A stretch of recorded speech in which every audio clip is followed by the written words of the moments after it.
UKLO 1 year masters. No IELTS required up to 5 years visa. High visa success rate. Dasari గారి తర్వాత చిత్ర పరిశ్రమలో ఏ సమస్య వచ్చినా వెంటనే పరిష్కరించే వ్యక్తి దర్శక నిర్మాత తమ్మారెడ్డి భరద్వాజ గారు. ఇప్పుడు మన హిట్ స్టూడియోలో ఉన్నారు ఆయన అడిగి ఇప్పుడున్న చిత్ర పరిశ్రమలో వస్తున్న అంశాల గురించి, అలాగే ఆయన ఈ మధ్యన చాలా బిజీగా ఉన్నారు యూట్యూబర్గా, అలాగే ఓ డైలీ పేపర్లో శీర్షిక సంపాదకులుగా, అట్లాగే సోషల్ మీడియాలో ట్రెండింగ్లోనూ బాగా బిజీగా ఉన్నారు. మరి నిర్మాణం వైపు మానేసి ఈ బిజీ ఎందుకు ఎంచుకున్నారు, ఆయన్ని విశేషాలు ఆయన్ని అడిగి తెలుసుకుందాం. నమస్కారం అండి తమ్మారెడ్డి భరద్వాజ గారు. నమస్తే అన్నయ్య. ఇప్పుడు అంతా సోషల్ మీడియాలో హాట్ కేక్ తమ్మారెడ్డి భరద్వాజ గారు. ఎందుకో పక్క నుంచి ఇంత బిజీగా నడుపుతూ సినిమా వైపు ఎందుకు తగ్గించారంటే? తగ్గించగా చేయలేక సినిమా తీయలేని పరిస్థితిలో ఉన్నాం కాబట్టి తీయకూడదని కాదు, తీయాలని కోరిక అయితే ఉంది. చూస్తున్నాం కదా ఇప్పుడున్న ట్రెండ్లో అడ్జస్ట్ అవ్వలేము మనం. మన పద్ధతిలో సినిమా తీయాలంటే చిన్న జనం చూస్తారో చూడరని భయం, చూడట్లేదు. లాస్ట్ 2-3 ట్రయల్స్ చేసాం, చాలా రోజులు అయిపోయింది అనుకో, చూడలేదు. బట్ ఈ మధ్యకాలంలో పలాస తీసినా కొంచెం ధైర్యం వచ్చింది. పలాస అంటే అఫ్కోర్స్ నేను కోఆర్డినేట్ చేశాను తప్ప మంది కాదు సినిమా, అదే. బట్ కొంచెం ధైర్యం వచ్చింది. చూస్తున్నాను స్క్రిప్ట్ దొరికితే చేయొచ్చు. బట్ మీతోటి వాళ్ళందరూ కూడా ఇప్పుడు అసుందత్ గారు కానీ, అర్ల అరవింద్ గారు కానీ, వీళ్ళందరూ సినిమాల వైపు చేస్తున్నారు కదా. కొంతమంది మానేసినా కానీ కొంతమంది చేస్తూ ఉన్నారు కదా. అంటే ఇప్పుడున్న ట్రెండ్, మార్కెట్ ట్రెండ్కి ఫినాన్షియల్ దీనికి ఆ స్తోమత నాకు లేదు, వాళ్ళకు ఉన్నంత స్తోమత నాకు లేదు, అంత ఇంట్రెస్ట్ కూడా నాకు లేదు. అంత పెద్ద అంటే వీళ్ళందరూ బిజీగా ఉన్న రోజుల్లోనే నేను సంవత్సరానికి 3-4 సినిమాలు రిలీజ్ చేసిన రోజులు ఉన్నాయి. సో ఇవాళ మనకు కొత్తగా ఇప్పుడు ట్రెండ్ అంటున్నారు. ఈ 4-5 ఏళ్ళ నుంచి ఒక్కొక్క కంపెనీ 3 సినిమాలు 4 సినిమాలు సంవత్సరం రిలీజ్ చేస్తున్నారు. మనం ఎప్పుడో చేసాం, 80లోనే చేసాం. సో ఆ ట్రెండ్ సెట్టింగ్ నేనే చేశాను, కొత్తగా ట్రెండ్ చేయాల్సిన అవసరం లేదు. బట్ ఏంటంటే నాకు కొన్ని ఐడియాలజీ ఉంటుంది, ఐడియాలజీ ప్రకారం వాళ్ళ సినిమాలు నడవు అనేది ఒకటి. డబ్బులు మన దగ్గర లేవు, ఎవరియో డబ్బులు తీసుకొచ్చి నేను రిస్క్ చేసి అయ్యి చేయటం పెద్ద ఇష్టం లేదు నాకు. వాళ్ళు పోతారు, సొమ్ము ఒకటిది సోకు ఒకటిది, ఇలాగా వాళ్ళ సొమ్ముతో నేను సోకు చేయటం ఇష్టం లేదు. కోట్ల ఆస్తులు ఉన్న భరద్వాజ గారు ఎందుకు డబ్బులు లేవంటున్నారు? కోట్లాస్తులు ఉన్నాయి అనుకుంటే ఎక్కడున్నాయో చెప్తే నేను వెళ్ళి తెచ్చుకుంటా. ఎవరైనా సరే, ఎవరైనా చూపిస్తే అది ఇక్కడ పలానా చోట ఉందంటే వెళ్ళి తెచ్చుకుంటాం. మొన్న ఎవరు లారీలు ఉందంటండి అన్నారు. ఏ లారీయో చెప్తే అన్ని బస్తాలు తీసి ఒక బస్తా నేను తీసుకుంటాను. లారీ ఉన్న డబ్బు అంతా మీరు తీసుకోండి, ఓ బస్తా నాకు ఇవ్వండి. ఏం చేశారు నాన్నగారి దగ్గర మీ సంపాదన అంతా? ఎక్కడ సంపాదన అంటే ఆ రోజుల్లో, ఫర్ ఎగ్జాంపుల్ మీకు చెప్తాను, మొగుడు కావాలి మన గుంటూరులో సిల్వర్ జూబ్లీ ఆడింది, నాజ్లో సింగిల్ థియేటర్. షేర్ ఎంత వచ్చి ఉంటుంది అనుకుంటారు ఆ రోజుల్లో? 1,10,000 రూపాయలు. ఓకే. సో ఎంత వస్తాయి డబ్బులు, ఎంత ఖర్చులు ఉంటాయి, వచ్చేదానికి ఏముంటుంది. మనం ఎప్పటికప్పుడు అనుకోవటం, మళ్ళీ తర్వాత ఫెయిల్యూర్, సక్సెస్ రాగానే ఫెయిల్యూర్ రాగానే సక్సెస్, రకరకాల సమస్యలు ఉంటాయి. మనం అందరికీ అంత కలిసి రాదు. అంటే సెన్సేషనల్ సక్సెస్లు తీసినవి. మన మొగుడు కావాలి అంటే పెద్ద సక్సెస్, తర్వాత స్వర్ణకు పెద్ద సక్సెస్, 10 సంవత్సరం సక్సెస్, అలజడి సక్సెస్. అలజడి 10 సంవత్సరం మనవి కాదు, మనం డైరెక్ట్ చేసాం. 2 స్వర్ణకు నేనే చేసాను, అది ఒకటే టేబుల్ ప్రాఫిట్ బ్రహ్మాండంగా వచ్చింది సినిమా. మనకు చాలా అప్పటికి చాలా అప్పులు పాలైపోయి ఉన్నాం. ఆ అప్పులన్నీ తీరుస్తూ పోతామంటే ఇవన్నీ రకరకాలుగా ఉంటాయి. మనకి ఒకటని కాదు, నథింగ్ టు బ్లేమ్. అంటే మనం ఏదో అనుకుని ఇలా చేయాలని అనుకున్నాం కాబట్టి పోగొట్టుకుంది మనమే, సంపాదించింది మనమే, మనకంటే ఏం లేదు. అంటే ఫైనాన్షియల్గా పక్కన పెడితే మీ తరం దర్శకులు కానీ నిర్మాతలు కానీ చాలా మంది దూరంగా ఉండటానికి మెయిన్ రీజన్ ఏంటి? అంటే ప్రపంచంలో ఎక్కడైనా కానీ వయసు పెరుగుతా ఉన్న కొద్దీ సినిమాలు వస్తూ ఉంటాయి. మన తెలుగులో మాత్రం వయసు పెరిగితే తీసేస్తారు, కండెమ్ చేసేస్తారు. వీళ్ళు అవుట్డేటెడ్ అనుకుంటారు. సో అందుకని మీకు చూడండి, కొంచెం ఇప్పుడు రాఘవేంద్రరావు గారి కంటే గొప్ప డైరెక్టర్ లేరు అని మొన్నటిదాకా అనేవాళ్ళు. అప్పుడు ఆయనకి సినిమా ఇచ్చేవాళ్ళు, ఆయనకే దిక్కు లేకపోతే నాకేం దిక్కు. ఆయన ఖాళీగా ఉండలేదు కదా, ఏదో చేస్తూ ఉంటున్నారు కదా. అలా నేను ఏదో చేస్తాను, అప్పుడప్పుడు డబ్బింగ్ సినిమాలు చేస్తూ ఉంటాం, అప్పుడప్పుడు ఏదో ఇట్లా పలాసలాగా ఏదో ప్రాజెక్ట్ సెట్ చేయడం అట్లా ఏదో చేస్తాం. అట్లా కాదు కదా. ఇప్పుడు ఆయన ఇచ్చిన హిట్లకి, ఆయన వాళ్ళ తెలుగు సినిమాకి ఒక ట్రెండ్ సెట్టర్ ఆయన. అవును, అవును. ఆయనకే ఆయన సినిమా అంటే వచ్చే పరిస్థితి లేదు. సో ఏంటంటే ఇప్పుడు ఆయనైనా నేనైనా ఇంకొకళ్ళమైనా కానీ ఆ ఏజ్ ఉన్నోళ్ళు మన ఇవాళ ఉన్న దానికి అకంప్లిష్ అవుతూ మనం అనుకునేది తీయగలిగితే డెఫినెట్గా ఇవాళకి సక్సెస్ అవుతాం. క్లింట్ ఈస్ట్వుడ్ గారు ఉన్నారు. ఆయన 90 ఏళ్ళు ఆయన ఇవాళకి డైరెక్ట్ చేస్తారు. మొన్నటిదాకా డైరెక్ట్ చేస్తారు, ఇప్పుడు చేస్తున్నారు, పోయినట్టున్నారు ఈ మధ్య. ఆయన లాస్ట్ మినిట్ వరకు చేస్తున్నారు. ఎంత అద్భుతమైన సినిమాలు చేశారు ఆయన. సో ఎవరైనా కదా అక్కడ ఎవరో 70లు 80లు వస్తున్నా ఇంకా డైరెక్ట్ చేస్తానే ఉన్నారు. చిత్ర పరిశ్రమలో ఎన్నో ఆటుపోట్లు అన్ని చూసిన వ్యక్తి మీరు కళ్ళారా అన్ని జరిగింది. ప్రస్తుత చిత్ర పరిశ్రమ ఏ పొజిషన్లో ఉందని మీరు అనుకుంటున్నారు? చిత్ర పరిశ్రమ ఎప్పుడు బాగానే ఉంటుంది. ఆటుపోట్లు అనేవి వస్తూ ఉంటాయి. ఇప్పుడు నాకు సినిమాలు లేవు కాబట్టి సినిమా ఇండస్ట్రీ నాశనం అయిపోయిందని నేను అంటే ఎట్ట కుదురుతుంది. ఉన్నోళ్ళంతా బాగానే ఉన్నారు కదా. అద్భుతంగా ఉంది డెఫినెట్గా. మన తెలుగు సినిమా 20 కోట్లు 30 కోట్లు కలెక్ట్ చేస్తేనే ఎక్కువ అనుకునే రోజుల నుంచి వాళ్ళు ఒక హీరోకి 100 కోట్లు ఇచ్చే పరిస్థితికి వచ్చిందంటే మనం ఎంత ఎదిగామో ఆలోచించుకోవాలి. So we should be very happy, we should be very proud. మనం గర్వపడాలి. ఇంత పరిస్థితికి మనం వచ్చాం, ఎక్కడికి వెళ్ళిపోయాం మనం. ఇవాళ డైరెక్టర్కి 40 కోట్లు 50 కోట్లు తీసుకునే పరిస్థితికి వస్తే తెలుగు సినిమాలో ఇంతకంటే కావాల్సింది ఏంటి? హీరోకి 100 కోట్లు, డైరెక్టర్కి 50 కోట్లు అంటే ఇంకా ఇంతకంటే గర్వించేది కానీ ఇంతకంటే గొప్ప విషయం ఏమీ లేదు. ఇండస్ట్రీ డెఫినెట్గా బాగుంది. అవును. అంటే ఇప్పుడు బడ్జెట్ కంటే దాంట్లో 50% హీరోల రిమ్యునరేషన్ అయిపోతుంది అనే కామెంట్స్ బాగా ఎక్కువ వినపడుతుంది. దాని మీద మీ స్పందన? ఏం కామెంట్ ఉంటుంది? ఇప్పుడు నేను ఉన్నాను, నాకెవడు రూపాయి ఇవ్వడు కదా. నేను ఫ్రీగా చేస్తానంటే కూడా చేయించుకోరు. అదే వాళ్ళు త్రివిక్రమ్ గారు లేకపోతే మన రాజమౌళి గారు వాళ్ళు ఎంత అడిగితే అంత ఇస్తారు. వాళ్ళు సక్సెస్ ఇస్తారు కాబట్టి. సిమిలర్గా హీరోలు కూడా అంతే. వాళ్ళు సక్సెస్ ఇస్తున్నారు కాబట్టి వాళ్ళకి ఇస్తున్నారు. ఇవాళ పలానా ఎక్స్ హీరోకి ఒక 100 కోట్లు ఇస్తున్నారు అనుకుందాం కొంచెం. ఆ ఎక్స్ హీరో మార్కెట్ 200 కోట్లు ఉంటేనే కదా ఆయనకు 100 కోట్లు ఇస్తారు. 100 కోట్లు నాకు రికవర్ అవుతుంది. ఆ ఎక్స్ హీరోని పెట్టుకోకుండా నేను 1 కోటి రూపాయలు ఎదురిస్తాను నన్ను పెట్టి తీస్తే వాడు నాశనం అయిపోడా? సర్వనాశనం అయిపోతాడు. నేను ఇచ్చిన డబ్బులు కాకుండా అతని ఇంకో 1 కోటి రూపాయలు పోతాయి. సో ఎవరు బెటరు? మార్కెట్ ఉన్న వాళ్ళు బెటర్. మార్కెట్ ఉన్న వాళ్ళు బెటర్ కదా. మరి అటువంటిప్పుడు ఇచ్చిన మనం ఏడవటం ఎందుకు? ఇప్పుడు అతని మార్కెట్ ఉంది. అయితే ఏంటంటే ఇండస్ట్రీని గురించి ఆలోచించుకునేటట్టయితే ఒకసారి సెట్ అయిపోయిన ఆర్టిస్టులకి నిజంగా 100 కోట్లు ఇచ్చినా తప్పులేదు. సడన్గా ఓవర్ నైట్ వచ్చేసి ఓవర్ నైట్ రేట్లు పెంచుదాం అనుకుంటారు చూడు, వాళ్ళు అట్లా చేయకూడదు. ఈవెన్ వీళ్ళు కూడా నేను అంటాను తెలుగు సినిమా ఇండస్ట్రీ నిజంగా 100 కోట్లు మించి బడ్జెట్ చేయటమే ఆలోచించకూడదు.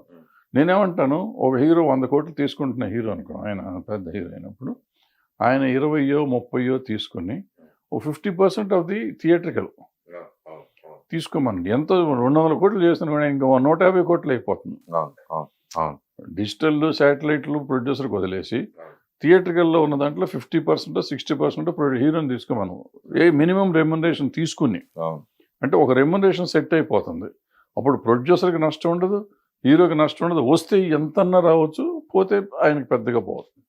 ఇద్దరు పెద్ద హీరోలు అందరూ నైజాం రైట్స్ లేకపోతే వైజాగ్ రైట్స్ ఇట్లా ఒక ఏరియాలు తీసుకునే హీరోలు ఇప్పుడు ఆ దక్కిపోయింది కాబట్టి ఇప్పుడు ఓటీటీ ఇట్లా ఎక్కువ పెరిగిపోయింది కాబట్టి సో వాళ్ళ ముందే రెమ్యునరేషన్ తీసుకోవడం చేయడం ఇట్లా రకరకాలుగా ఉన్నాయి. ఇప్పుడు ఏది రైట్ ఏది తప్పు అంటే తప్పని కాదు.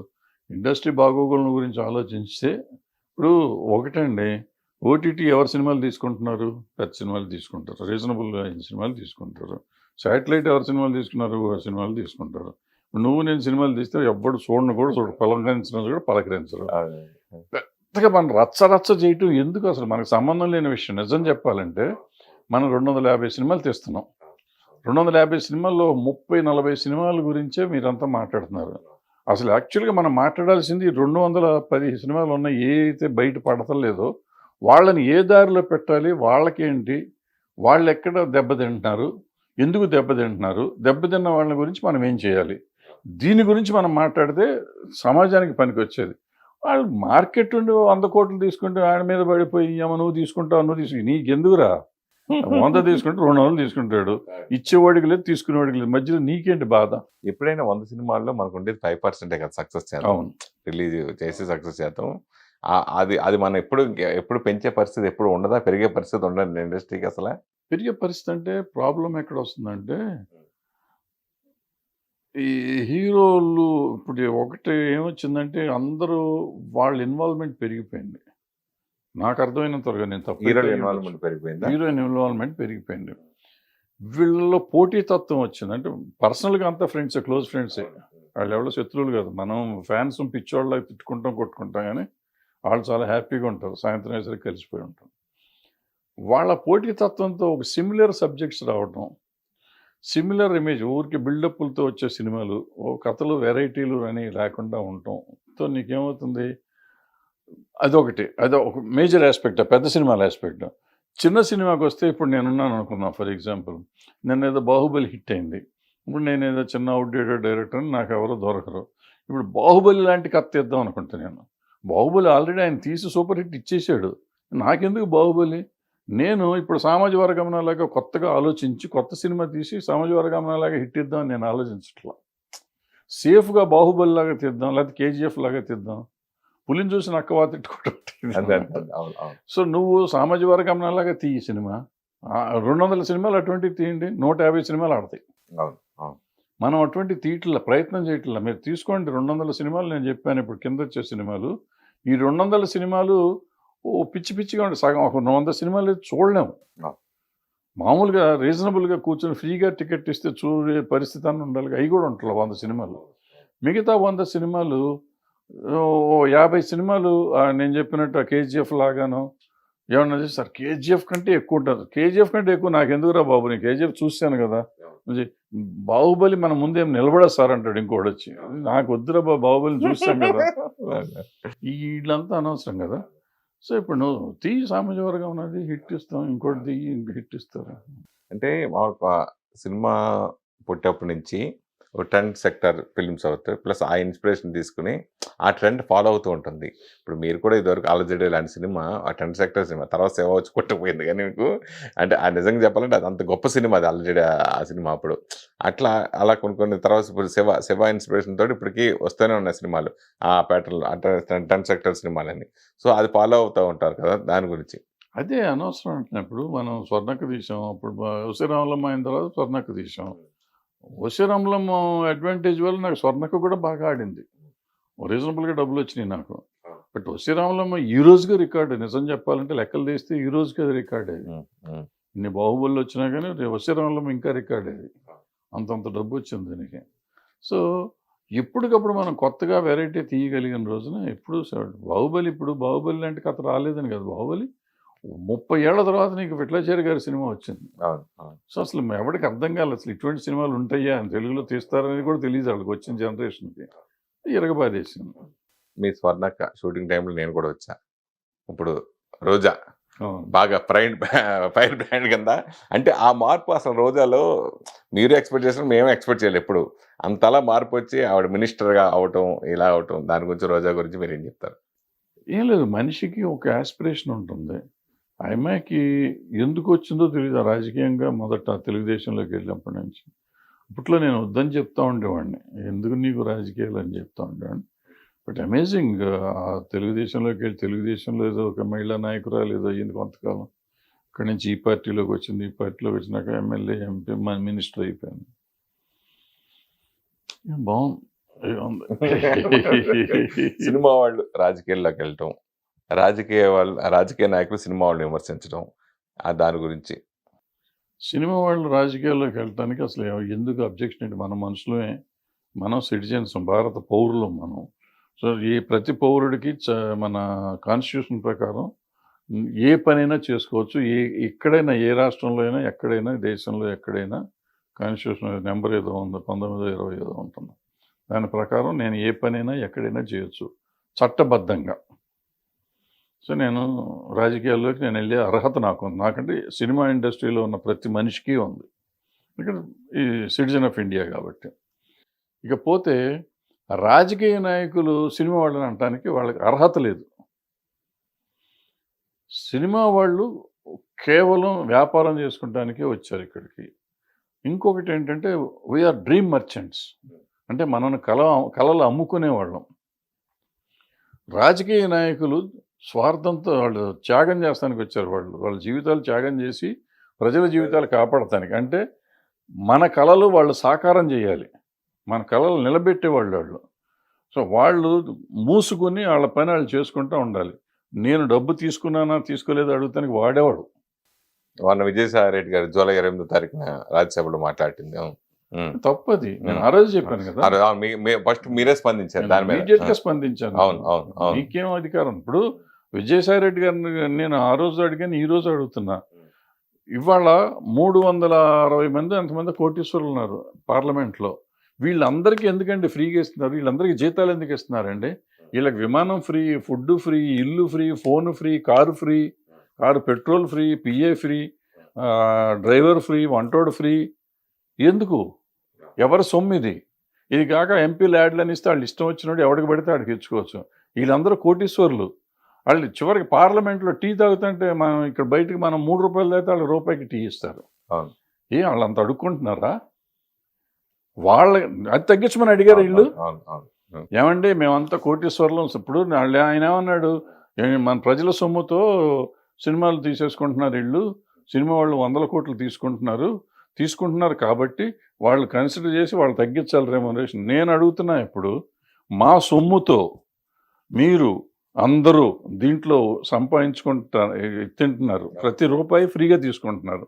ఈ ఫ్రీలు తీసేయండి, జీతం తీసుకోండి, జీతాన్ని వద్దంటున్నాను. అప్పుడు ఇంకా ఎక్కువ తీసుకుంటారు లంచాలు గించాలు ఇవన్నీ. అప్పుడు లంచాలు ఎట్టగా తీసుకుంటున్నారు? లంచాలు మానుతున్నారా ఏంటి వీళ్ళు? నేను లంచాల గురించి మాట్లాడతలా. లంచం ఇది కాదు, ఎందుకంటే లంచం అది వెనక నుంచి వస్తుంది కాబట్టి దాని గురించి మాట్లాడతలా. తీసుకునే వాళ్ళు తీసుకున్నారు, లేనివాళ్ళు లేరు. నేను అనేది ఏంటంటే ఈ ముందు నుంచి వచ్చేవి ఉన్నాయి, వీళ్ళు త్యాగం చేయాలి కదా. నన్ను త్యాగం చేయమంటున్నావు నువ్వు. నేను బిజినెస్ చేసుకునేవాడిని, నేనేమి దీనికి రావట్లా. నాకు వచ్చే ప్రతి రూపాయి నేను సంపాదిస్తే టికెట్ కొంటే టికెట్ మీద వచ్చే రూపాయిలో 10 పైసలే ప్రొడ్యూసర్కి వస్తుంది. అంటే ప్రొడ్యూసర్ పిచ్చోడా? ఓ హీరోకి 100 కోట్లు 200 కోట్లు ఇస్తానికి అతను ఎన్ని 10 పైసలు వసూలు చేసుకుంటే అతను డబ్బు వస్తుంది? అంత కష్టమైన వ్యాపారం చేస్తూ ఇతనికి 100 కోట్లు ఇస్తున్నాడంటే అది ఎంత ఆలోచించిస్తాడు? అంత పిచ్చోడే ఇవ్వడు కదా. మరి అటువంటి వ్యాపారం చేస్తున్న వాళ్ళని ఇక్కడ నువ్వు ఏమీ చేయకుండా ఎలక్షన్లో గెలిచిపోయి మా సొమ్ముతో మిమ్మల్ని ఉద్ధరిస్తామని చెప్పి వచ్చి మొత్తం ఫ్రీగా తీసుకుంటూ దేశాన్ని దోసుకు తింటా ఉంటే మిమ్మల్ని గురించి మేము మాట్లాడాలా, మమ్మల్ని గురించి మీరు మాట్లాడాలా? ఓకే, ఎవరు మాట్లాడాలి? సినిమా వాళ్ళ గురించి రాజకీయ నాయకులు మాట్లాడాలి, రాజకీయ నాయకుల గురించి సినిమా వాళ్ళు యాజ్ ఇట్ ఈస్గా ప్రజలు. సినిమా వాడైనా కానీ ప్రజ. నేను రాజకీయ నాయకుడిని తిట్టే హక్కు నాకు ఉంది, కానీ నేను వ్యాపారం చేసుకునేవాడిని తిట్టే హక్కు, నేను తప్పు చేశానుకో, నేను ఇన్కమ్ ట్యాక్స్ ఎగ్గొట్టాను, లేకపోతే దొంగ రవాణా చేశాను, లేకపోతే ఏదో ప్రాసిక్యూషన్ చేశాను, నా మీద కేసు పెట్టను. చట్ట వ్యతిరేక చర్య నేను చేస్తే మాట్లాడే హక్కు నీకుంది. నా జీతాన్ని గురించి మాట్లాడే హక్కు నీకే ఉంది. నీకేమన్నా ఉంటే గట్టిగా మాట్లాడాలంటే, అయ్యో అండి సినిమాల ఇండస్ట్రీలో కార్మికులకు తక్కువ ఇస్తున్నారండి అని చెప్పు. నిజం అయ్యి ఉంటే అది నిజం అబద్ధం మేము చెప్తాం. అంతే తప్ప వాడని తీసుకున్నాడు వీడిని తీసుకున్నాడు నువ్వే ఓడిపోయా, నువ్వు తీసుకునే దాని గురించి మాట్లాడు. నేను I would have been happy అండి. ఆయన ఏమండి మనంతా డబ్బు ఉన్నవాళ్ళం ఇంత తీసుకుంటున్నాం, ప్రజల సొమ్ము వేస్ట్ అయిపోతుంది, మనం ఇవన్నీ క్యాన్సిల్ చేద్దామని ఒక మాట అని ఉంటే అసలు ఆయన కాళ్ళకి దండం పెట్టేవాడిని. అంటే ఆయన విజయసాయి రెడ్డి అలా మాట్లాడినప్పుడు మీలాంటి వాళ్ళు అరాకొర మాట్లాడారు. ఇంకా ఒకసారి ఆ ఫంక్షన్లో చిరంజీవి గారు మాట్లాడేటప్పటికి వరుసగా మీద అడిపారు పొలిటికల్ అందరూ కూడా, పకోడీ గాళ్ళని ఇట్లా రకరకాలుగా కామెంట్ చేయడం. ఎందుకు పరిశ్రమ నుంచి ఎవరు స్పందించలేకపోయారు? మనకి సిగ్గులేదు. చివరికి చిరంజీవి గారు చెప్పారు, చిరంజీవి గారికి హ్యాట్స్ ఆఫ్. ఎందుకంటే ఇంతకాలానికి ఆయన ధైర్యం చేసి చెప్పాడు. అది ఆయన మాట్లాడు మామూలుగా ఎప్పుడు మాట్లాడాడు. ఫస్ట్ టైం మాట్లాడాడు.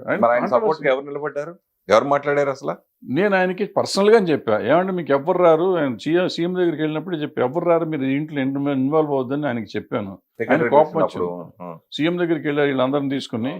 ఆ రోజే చెప్పా, మీరు ఇందులో ఏలు పెట్టొద్దు, ఇదేంటి తేనె తుట్టిది, మిమ్మల్ని కరుస్తే తప్ప ఎవరు రారు మీ దగ్గరికి అని చెప్పాను ఆయనకి. అడగండి మీరు, నేను చెప్పానో లేదో అడగండి. ఓకే ఓకే ఓకే చెప్పాను. ఆయన చెప్పారు రారు, ఎందుకు వస్తారు వాళ్ళు? వాళ్ళ అవసరానికి చిరంజీవి గారిని వాడుకుంటారు, మామూలుగా కాదు అసలు. వాళ్ళు వాడుకుంటారు. ఈయన అమాయకుడు పడిపోతూ ఉంటాడు.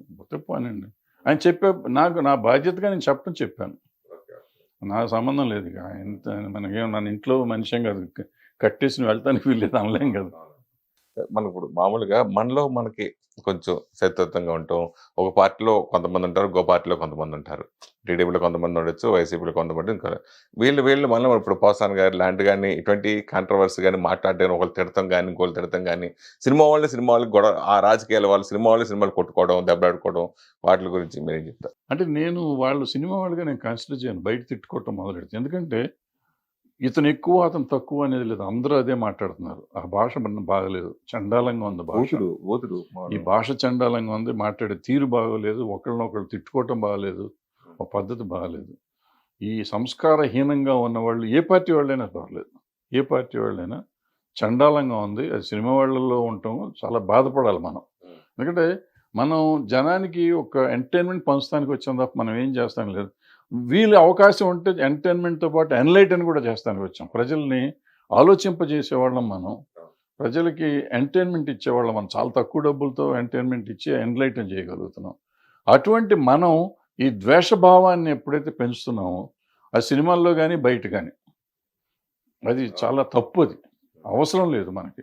ఇప్పుడు ప్యారడీలు తీయటం వేరు, లేదంటే ఓ సినిమాలో మనం ఇప్పుడు రామారావు గారి మీద వాళ్ళు తీశారు. ఎవరు మన కృష్ణ గారు వాళ్ళు తీశారు.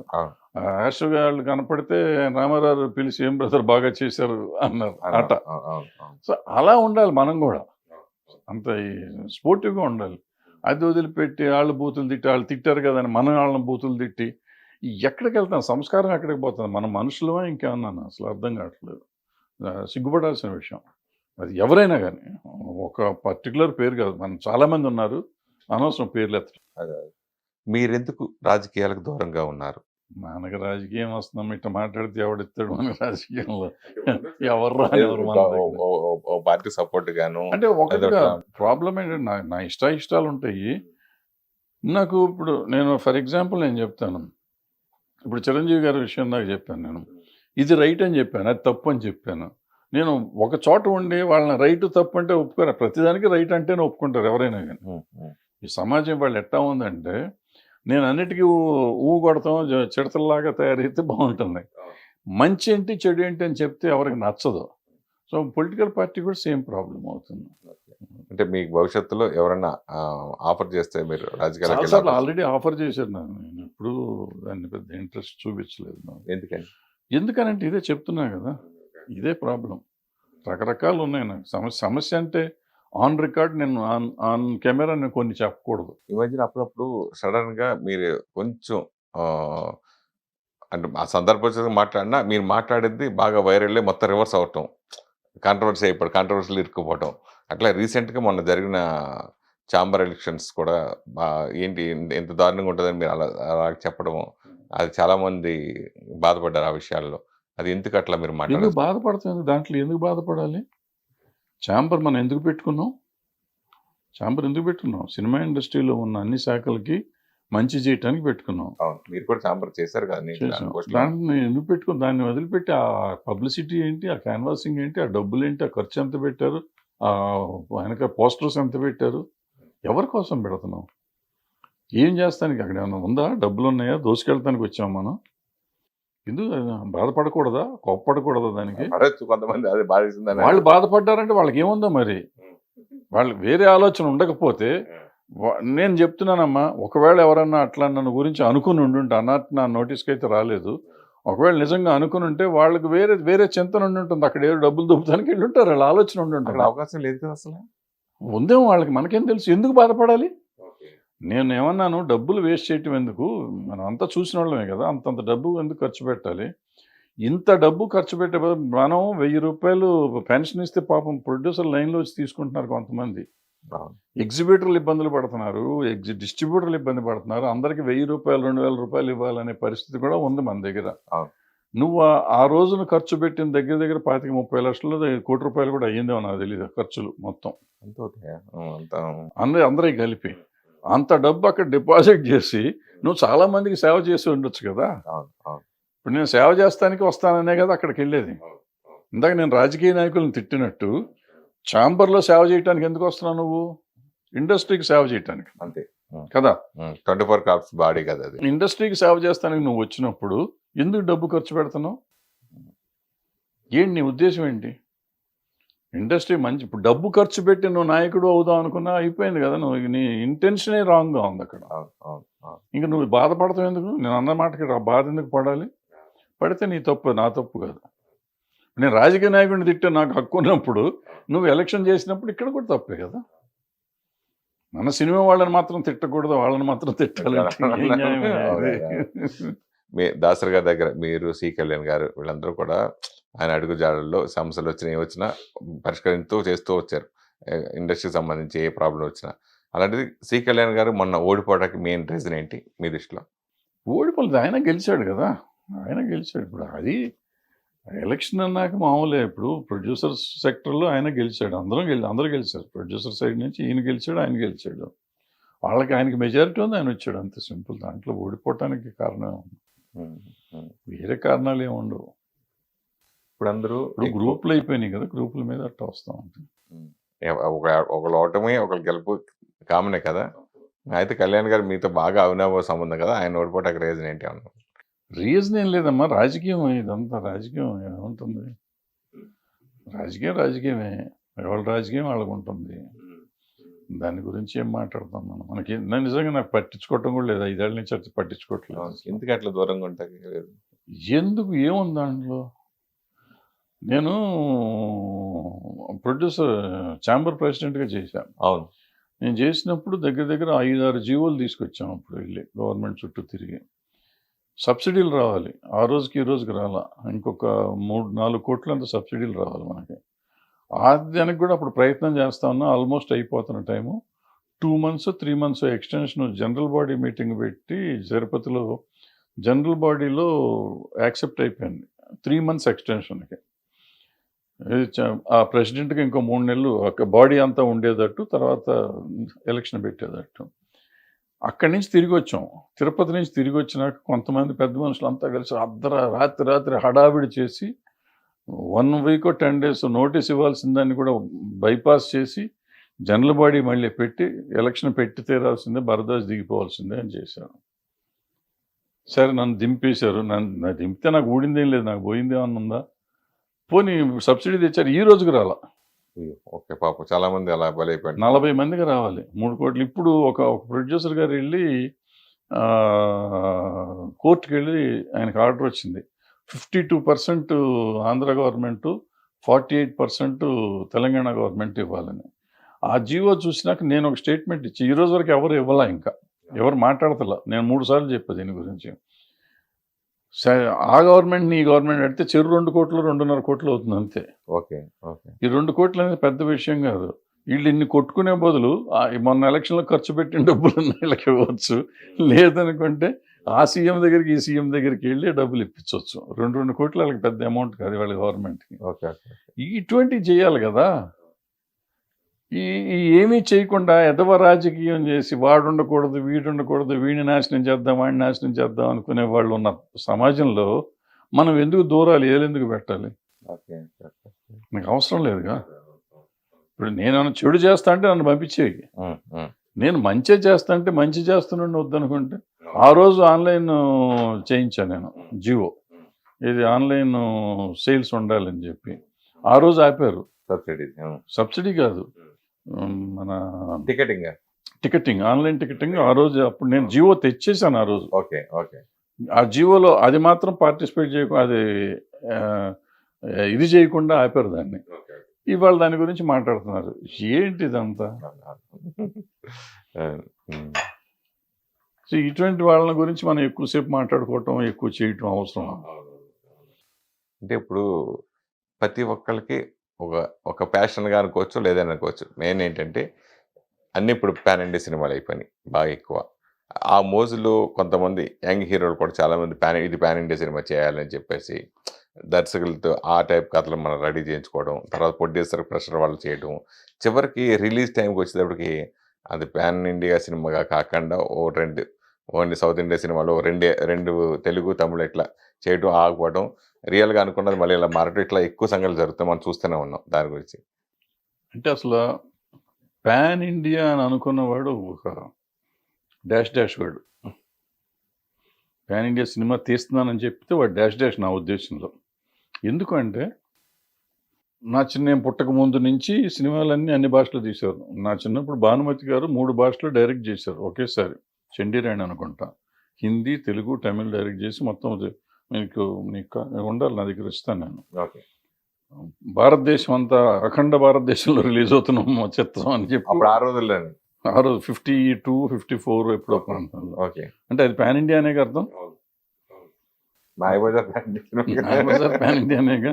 పాతాళ పేరు హిందీలో ఎన్టీ రామారావు చేశారు. అవును, అవును, అవును. ఎన్ని సినిమాలు, తమిళ్లో సినిమాలు ఎన్ని ఉన్నాయి, తెలుగులో సినిమాలు ఎన్ని ఉన్నాయి, రోజా ఏంటి, బొంబాయి ఏంటి, ప్రేమికుడు ఏంటి, జెంటిల్మెన్, ఇవన్నీ సినిమాలు వచ్చేసినాయి కదా, సూపర్ టూపర్గా చేసినాయి. అయితే అప్పుడు లేని పాన్ ఇండియా ఇవాళ కొత్తగా ఎందుకు వచ్చింది? ఊరికే మాట మారింది కాబట్టి మారుస్తున్నాం మనం అంతే. ఒకటి. రెండో పాయింట్, ఇప్పుడు నేను చెప్పిన సినిమాలన్నీ ప్లస్ ఇప్పుడు ఆడిన సినిమాలు, పాన్ ఇండియా అనేది ఎప్పుడు వచ్చింది? బాహుబలి తర్వాత కేజీఎఫ్, RRR కదా. ఈ 3 సినిమాలు అంతకు ముందు సినిమాలు. కానీ ఇది ఏదైనా పాన్ ఇండియా కోసం తీసిన సినిమాలు ఎట్లాగో నాకు చెప్పండి. వాళ్ళు తెలుగు కథలే తీశారు. వాళ్ళు ఈ 3 సినిమాలు తెలుగు కథలే తీశారు. 1000 కోట్లు వచ్చినాయి. దంగల్ అని ఒక సినిమా వచ్చింది, వాళ్ళు వాళ్ళ ఊరు కథే తీశారు. ఊరు కథ, విలేజ్లో కథ తీశారు. అది వీటితో పాటు చేసింది. అది కానీ ఈ 3 సినిమాలు కానీ, కాంతారా వాళ్ళ ఊరు కథ తీశారు, అది 300 కోట్లు చేశారు. ఏమంటే కేజీఎఫ్ వాళ్ళ ఊరు కథ తీశారు, అది 2 కేజీఎఫ్లు ఇరగబడేసినాయి. బాహుబలి నా చిన్నప్పుడు విఠలాచార్య గారి సినిమా అనేది, అది 1000 కోట్లు చేసింది. 2 సినిమాలు 2,000 కోట్లు చేసింది. 2 సినిమాలు చేసినాయి. సో వాళ్ళు ఎవరు చేయలే. ఇప్పుడు వచ్చిన మీరు సోకాల్ తర్వాత పాన్ ఇండియాకి అనుకుందాం కొంచెంసేపు. మొన్న పిల్లడు నిఖిల్ సినిమా ఒకటి వచ్చింది, స్పైగా. దానికి ముందు కార్తికేయ 2 అతను తెలుగు సినిమా తీసుకున్నాడు, అది హిందీలో డబ్ చేసి రిలీజ్ చేస్తే అది హిందీలో కూడా హిట్ అయింది, పెద్ద హిట్ అయింది. నేను చెప్పొచ్చేది ఏంటంటే, నీ భాషని నమ్ముకుని నీ కథ నువ్వు సినిమా తీయి. మనం సినిమా అనేది అందరికీ నచ్చేదే. మనం రీమేక్లు ఎందుకు చేస్తున్నాం? చాలా సినిమాలు మనకు అన్ని భాషలో రీమేక్ అయిన సినిమాలు ఉన్నాయి మన తెలుగు సినిమాలు. అంటే పాన్ ఇండియాలేగా. కథ కావాలి, కథ పాన్ ఇండియా ఉండాలి, కథలో ఆర్టిస్టులు కాదు. ఇక్కడ ఏంటంటే హంగులతో పాన్ ఇండియా అంటున్నారు. నువ్వు కథ సినిమా తీస్తే ఆ కథ ఆటోమేటిక్గా పాన్ ఇండియా అవుతుంది. ఇప్పుడు పుష్ప 2 కూడా వస్తుంది. పుష్ప ఉంది, మన ఇందాక చెప్పిన దాంట్లో పుష్ప ఉంది. 2 లేదు, పుష్ప ఇక్కడ కథేగా తీసుకున్నాడు ఆయన. దాంట్లో ఏముంది? ఎర్రచందనం, నీ సూపే బంగారం అంటే మరి వాళ్ళు కూడా చూస్తారు. ఊ అంటావు హిందీ సాంగ్, అది తమిళ సాంగ్, అన్ని భాషల్లో హిట్ అవ్వాలా. సో మనం అన్నీ ఏదో రాంగ్ నోషన్లో బతికేస్తూ ఉంటాం. మనం ఎవడో పాన్ ఇండియా అని పెట్టాడు. ఇప్పుడు అతను రాజమౌళి ఒక మంచి మార్కెటింగ్ ఆయన రకరకాల పేర్లు పెడతాడు. ఆయన పెట్టిన పేర్ల పులిని చూసి నక్క వాత ఎట్టుకున్నట్టు మనం వెళ్ళిపోయి మనం చేసుకుని, ఏమండి ఏ సినిమా చెప్పండి హిందీలో ఎక్సెప్ట్ సాహో, ఏ సినిమా హిందీలో పే చేసింది చెప్పండి? మనం పాన్ ఇండియా అని చెప్తున్న సినిమాల్లో మన దగ్గర పాన్ ఇండియా అనకుండా ఉన్న సినిమాలన్నీ హిట్ అయినాయి. ఇప్పుడు కాంతారా రిలీజ్ చేసిన 2 వారాలు గ్యాప్ ఇచ్చి అన్ని భాషలో రిలీజ్ చేస్తే మళ్ళీ సూపర్ హిట్ అవ్వాలా?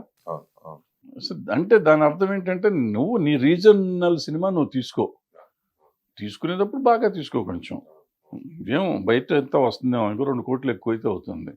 అప్పుడు ఆటోమేటిక్గా రిలీజ్ అయ్యి నీకు కంటెంట్ బాగుంటే అవుతుంది. ఆయన చార్లీ అని తీశాడు, చిన్న సినిమా, కుక్క మీద సినిమా, అది కూడా పాన్ ఇండియా వచ్చిందిగా.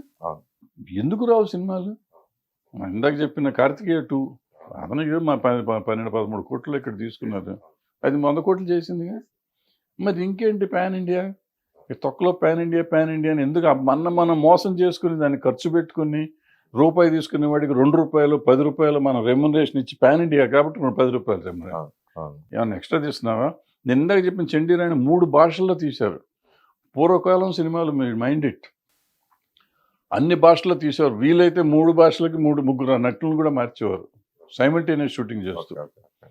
తెలుగుకి వీళ్ళు, హిందీకి వాళ్ళు, తమిళకి వీళ్ళు అని చెప్పి హీరో హీరోయిన్లు కాకుండా మిగిలిన వాళ్ళందరినీ మార్చారు.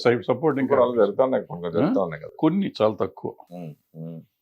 అది పారాడబ్బింగ్ లాగా చేస్తున్నారు. అది కాదు, సినిమా షూటింగ్ అప్పుడే నా షాట్ తీసి మళ్ళీ మీ షాట్ తీస్తారు. అట్లా అట్లా తీసినవి ఉన్నాయి సార్. తీసేవారు సినిమాని. అది పాన్ ఇండియా అంటే ఒక రకంగా.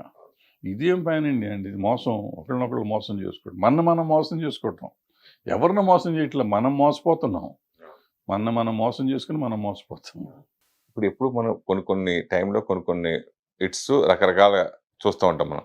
కానీ ఈ సంవత్సరం పర్టికులర్ వచ్చేసరికి 'బలగం' చిన్న సినిమాగా రిలీజ్ అయ్యి పెద్ద హిట్ అవ్వటం. ఇప్పుడు 'సామాజ వర్గమన', ఇప్పుడు 'బేబీ' సినిమాలు, ఇలా మీరు కూడా చిన్న సినిమాలుగా చేసిన సినిమాలు పెద్ద సక్సెస్ కొట్టారు చాలా సినిమాలు. సో ఇప్పుడు ఈ సంవత్సరంలో ఈ 3 సినిమాల గురించి మీ అనాలిసిస్? ఏం లేదు, ఇప్పుడు 'సామాజిక వర్గమన' చక్కగా ఫ్యామిలీ సరదాగా ఉంటుంది, మొత్తం ఫ్యామిలీ కూర్చొని చూడొచ్చు. ఫుల్ ఎంజాయ్మెంట్ సినిమా సాగింది. 'బలగం' లాంటి సినిమా అసలు ఆలోచించే ఆలోచనే లేదు. అతను ఇప్పుడే కాదు, 5-6 ఏళ్ల కిందో 7 ఏళ్ల కిందో, వేణు కాదు, దిల్ రాజు ఆ సినిమా తీశాడు. దిల్ రాజు 'శతమానం భవతే' తీశాడు, నేషనల్ అవార్డు కొట్టాడు. అదే సినిమా ఆ రోజునే వచ్చింది కదా సినిమా. ఫ్యామిలీ, అది out and out family.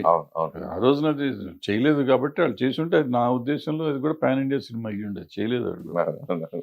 So family subject. ఇప్పుడు ఇది వచ్చేటప్పటికి ఫ్యామిలీ, అది ఆ రోజున సూపర్ హిట్ అయింది. ఆ తర్వాత ఇది మళ్ళీ ఫ్యామిలీ సబ్జెక్ట్ వచ్చింది. ఇది కొత్త ఆర్టిస్టులను పెట్టి మొత్తం తెలంగాణలో ఉన్న ఆ చావు మీద వచ్చే ఇది ప్రతి ఇంట్లో జరుగుతుంది. తెలంగాణలోనే కదా, ఆంధ్రాలో కూడా అదే జరుగుతుంది.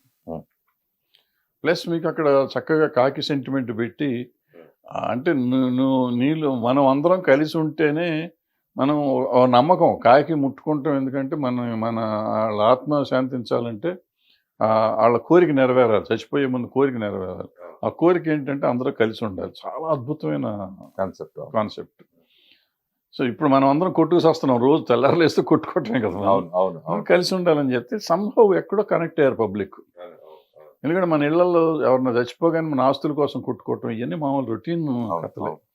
అది చూసేసరికి ఒకటికాడికి ఒక చిన్న షాక్ వచ్చింది. లేకపోతే ఆంధ్రాలో ఆడతాం ఏంటి, తెలంగాణ సినిమా కదా, ఆంధ్రాలో ఎందుకు ఆడింది, ఆంధ్రాలో సూపర్ హిట్ కదా అది. సో అట్లా అది వచ్చింది. ఈ తర్వాత 'బేబీకి' వచ్చేటప్పటికి ఇవాళ సమాజంలో జరుగుతుంది, ఈ అమ్మాయిలు ఏమి రెక్లెస్గా ఉంటున్నారు అనేదాన్ని వాళ్ళు కళ్ళకు కట్టినట్టు చూపించినట్టు అనిపించింది. వాళ్ళకి అనిపించింది. అది రైటా తప్ప అని డిస్కషన్కి వెళ్తే అది వేరే సంగతి. వాళ్ళకి అనిపించింది, వాళ్ళు చూసేసారు, విపరీతంగా ఎగబడి చూసేసారు. ఫ్యామిలీతో వెళ్ళి చూసే సినిమా అనిపిస్తుంది అసలు. అదే మామూలు చూస్తున్నాక ఇంక మనం ఎవరిలో అండి కామెంట్ చేయటానికి. ఇప్పుడు నాకు నచ్చిన చూసేస్తున్నా కానీ అది కరెక్టా తప్పు అంటే 100 కోట్లు అయిపోయింది. మన ఇప్పుడు నువ్వు తప్పు అయితే ఏంటయ్యా అంటాడు. మనం తప్పు అన్నాం అనుకో, అయితే ఏంటి, జనం చూస్తున్నారు కదా. రామారావు గారు ఏమన్నాడు, జనం మెచ్చిన సినిమా అన్నాడు. మనం ఇప్పుడు నేను అద్భుతమైన సినిమా తీసా చూడలా, ఇంకేముంది. గుడ్ సినిమా ఉండటం కాదు, గుడ్ సినిమా కాదు, జనం చూసే సినిమా. అప్పట్లో పైరసీ వస్తుంది, సినిమా ఇండస్ట్రీ అయిపోయింది, లేదంటే వీడియోలు ఇలా కాపీ పడుతున్నాయి, ఇట్లా ఇప్పుడేమో ఓటీటీ వచ్చేస్తుంది, సినిమా క్లోజు, ఇలా అనుకునే టైంలో ఇలా సినిమాలు సక్సెస్ అవ్వడం అనేది, ఇంకెందొచ్చిన సినిమా అనేది ఎప్పుడు బతికే ఉంటుందంటారా? 100% బతికే ఉంటుంది. ఇప్పుడు నేను ఫర్ ఎగ్జాంపుల్ 'కార్తికేయ 2' చెప్తాను. 'కార్తికేయ 2' నేను ఇట్లా టీవీలో చూసి నేను ప్రొడ్యూసర్కి ఫోన్ చేశాను, నాకు ఎట్టగన సినిమా చూపించాను. థియేటర్ల కోసం ట్రై చేశాను.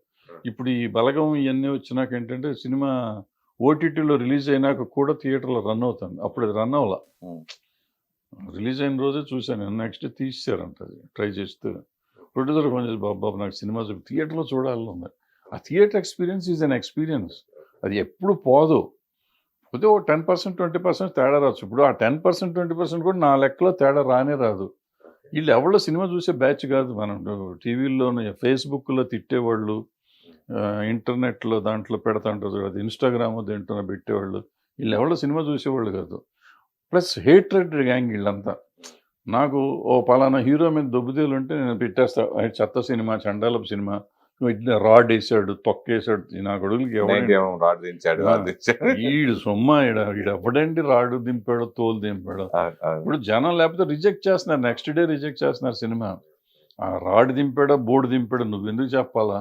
సో ఒకళ్ళొక హీరోలు ఒకళ్ళు పడకుండా ఒకటి ఇష్టం హీరోలు కింద పడదు, హీరోలు బంగారం లాగా ఉంటారు వాళ్ళకి. హీరోలు బాగానే ఉంటారు అంటే నేను ఫ్యాన్స్ అభిమానులు ఒక హీరో అంటే ఒక అభిమాని పడకుండా కొంచెం అట్లా చేయడం వల్ల ఈ మధ్యన వచ్చిన సోషల్ మీడియాలో అసలు సినిమా రిలీజ్ మార్నింగ్ షోకే ఇదివరకు మనకి రివ్యూలు రాసినప్పుడు రివ్యూలు మనం తిట్టేవాళ్ళు, కొంతమంది ఇండస్ట్రీ తరపు నుంచి నేను మాట్లాడేది ఏంటి ఇట్లా రాసేస్తారు సినిమా అవ్వకుండా 2 రోజుల తర్వాత 3 రాయాలని ఇట్లా అనుకునేవాళ్ళు. కానీ ఇప్పుడు అసలు ఎవరి కాల్ రివ్యూ చెప్పేస్తున్నారు చూసిన తర్వాత, అరచేతుల్లో చెప్పాడు, సోషల్ మీడియా బాగా పెరిగిపోవడం, ఆ సినిమా అంత ట్రోలింగ్ చేసేయడం. దాని గురించి ఎవరు పట్టించుకోరు నా ఉద్దేశం. అది ట్రోల్ చేసినా ఏం చేసినా సినిమా బాగుంటే ఎవడేం చేయడు, ఎవడేం చేస్తాడు. ఫర్ ఎగ్జాంపుల్ ఇందాక బేబీ సంగతి మీరు ఎత్తారు. బేబీ మీ గురించి బూత్ సినిమా అన్నోళ్ళు ఉన్నారు, పనికిరాని సినిమా అన్నోళ్ళు ఉన్నారు. మరి దాన్ని ఆగింది, అది ఆగుతుందా? ఆగదు, ఏ సినిమా ఆగదు. కానీ బాహుబలి ఏముంది, ఏమో విట్లాచారి సినిమా అన్నారు, మరి ఆగిందా? 2.5, 3 కూడా ఇచ్చినవి ఉన్నాయి దానికి. త్రిబుల్ ఆర్ ఏముంది సినిమా అన్నారు, మరి ఆగిందా? 1000 కోట్లు చేసింది. ఇవన్నీ మనం అనవసరంగా భ్రమపడతాం అనమాట. మనకిష్టం లేకపోతే దాన్ని 100 అంటాం. నాకు నచ్చి ఉండకపోవచ్చు త్రిబుల్ ఆర్, తప్పలేదు, నా ఇష్టం, నేను టికెట్ పెట్టుకున్నాను, నాకు నచ్చకపోవచ్చు. బట్ దాని గురించి రాడు తొక్క తోటకూర నువ్వు టెక్నికల్గా చెప్పు, నాకు ఈ సినిమా ఇట్లా ఎందుకు బాగాలేదని నువ్వు చెప్పు, తప్పులేదు. అది నీ ఇష్టం, నీ అభిప్రాయం, డబ్బులు పెట్టుకున్నావు కాబట్టి. అది కూడా అవసరం ఏంటి, నీకేం పని లేదా? శుభ్రంగా అమ్మ నాన్న చదివించారు, ఉద్యోగం చేసుకుంటున్నావు, చదువుకుంటున్నావు, ఉండగా దీంట్లో పెట్టి ఇది రాడురా, ఇది బోర్డురా, నీకెందుకు ఇది అవసరమే ఉంది? If it is a profession, నేను క్రిటిక్ని, నాకు ఇదే పని అన్న తప్పులేదు. క్రిటికల్గా చెప్పండి, తప్పులేదు. ఇప్పుడు సినిమాటోగ్రఫీ అమెండ్మెంట్ దాని గురించి ఎక్కువ 1954 యాక్ట్ కొంతమంది యాక్సెప్ట్ చేస్తారు, కొంతమంది ఇట్లా అన్నారు. మన దిల్ రాజు గారు కూడా అది మంచిదే, జీవ మంచిదని మోదీ గారు కూడా అభినందించి చెప్పడం. అది మంచిదంటే ఏముంది దాంట్లో, వాళ్ళు శిక్షా స్మృతి పెంచామన్నారు. మనకు ఆల్రెడీ 3 ఏళ్ళు మనకి కోర్టు కూడా పెట్టించాం. అప్పట్లో శ్యాంప్రసాద్ రెడ్డి గారు వీళ్ళంతా కష్టపడి పాపం కోర్టు కూడా పెట్టారు దానికి. ఇండియాలో ఎక్కడా లేదు, ఇక్కడ ఇప్పుడు కోర్టు పని చేయట్లేదు అనుకోండి. సో ఇట్లాంటివి చేసాము, పెట్టారు. దానివల్ల ఎంత లాభం ఉంటుందనేది కావాలి. చట్టాలు చేయటం ముఖ్యం కాదు. ఇప్పుడు ఇక్కడ జరిగినప్పుడు నిర్భయ చట్టం తెచ్చారు. నిర్భయ చట్టం తెచ్చి నిర్భయ కేసే 7 ఏళ్ళు పట్టింది. ఏముంటుంది, ఏం వస్తున్నాయి కేసు, మనం చట్టం మార్చినందువల్ల మనకి ఎంతవరకు మార్పు వస్తుంది అనేది ఆలోచించాలి. ప్రతి చట్టం మంచిదే, ప్రతిదీ ఎవరు చేసినా ఎవరు చెడు ఉద్దేశంతో చేస్తారని నేను అనుకున్నాను. బట్ దాన్ని ఆచరణలోకి ఎలా తీసుకురాగలం, ఆచరణ యోగ్యమా ఆమోదక యోగ్యమా అనేది చూసుకోవాలి. ప్లస్ ఇంకోటి ఏంటంటే, సినిమాల గురించి ఎప్పుడన్నా చట్టాలు తీసుకుంటే సినిమా వాళ్ళని కూడా కన్సిడర్ చేయాలి. ఎవరో ఒకరిని, ఆర్గనైజేషన్స్ ఉన్నాయి కదా, ఎవరి ఇష్టం వచ్చినట్టు అటు తీసేసి చేసేస్తా అంటే. అందువల్ల కాపీరైట్ యాక్ట్ చేశారు.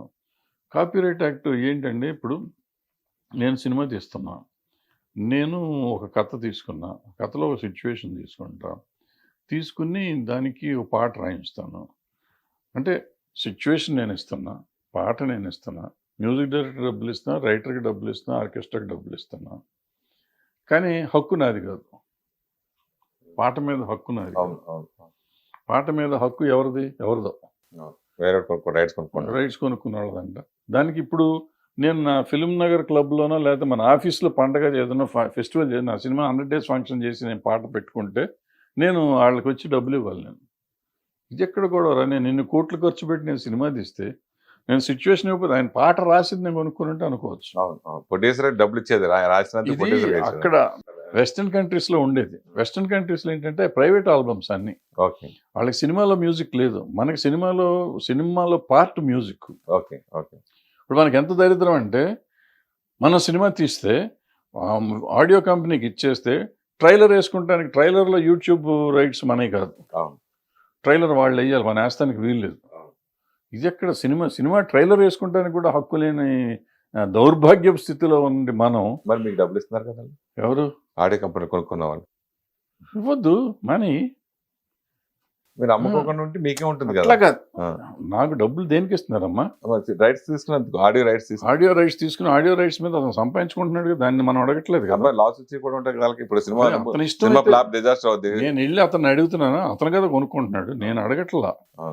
అది నీ వ్యాపారం, నువ్వు లాభం వస్తే నువ్వు తీసుకుంటున్నావు, నష్టం వస్తే కూడా నువ్వు తీసుకోవాలి. అంతే తప్ప ఇది నన్ను వ్యాపారం చేసుకోనివ్వద్దంటాను. నువ్వెవడు? నేను తయారు చేసే ప్రోడక్ట్ని, నేను మొత్తం ప్రోడక్ట్ తయారు చేసి ఒట్టి పాటలే తయారు చేయలే, ఆ ప్రోడక్ట్ ఈ పాటలు నా సినిమాలో ఇది. ఇప్పుడు అల్టిమేట్‌గా టీవీ ఛానల్‌లో సినిమా కొనుక్కుంటాడు శాటిలైటు. అతను కూడా వాళ్ళకి డబ్బులివ్వాలి. ఏది ప్రోగ్రామ్‌లో ఈ డీలు, డాన్సుల్లో వాటిల్లో సాంగ్ వేసుకుంటే సాంగ్ ఏస్తే డబ్బు. అతని రైట్స్ అతనియే ఉంటాయి యాక్చువల్‌గా. శాటిలైట్ రైట్స్ ఆ టీవీ ఛానల్‌లో ఉన్నది దీనికి ఇవ్వాలి. ఇది ఏమి న్యాయం ఇది? మీరందరూ ఏం చేస్తున్నారు సార్? సార్ అక్కడ ఎవరు పాటల రచయితకు ఇప్పుడు డబ్బులు వస్తున్నాయి, సంగీత దర్శకుడు వస్తున్నాయి, సింగర్స్ డబ్బులు వస్తున్నాయి.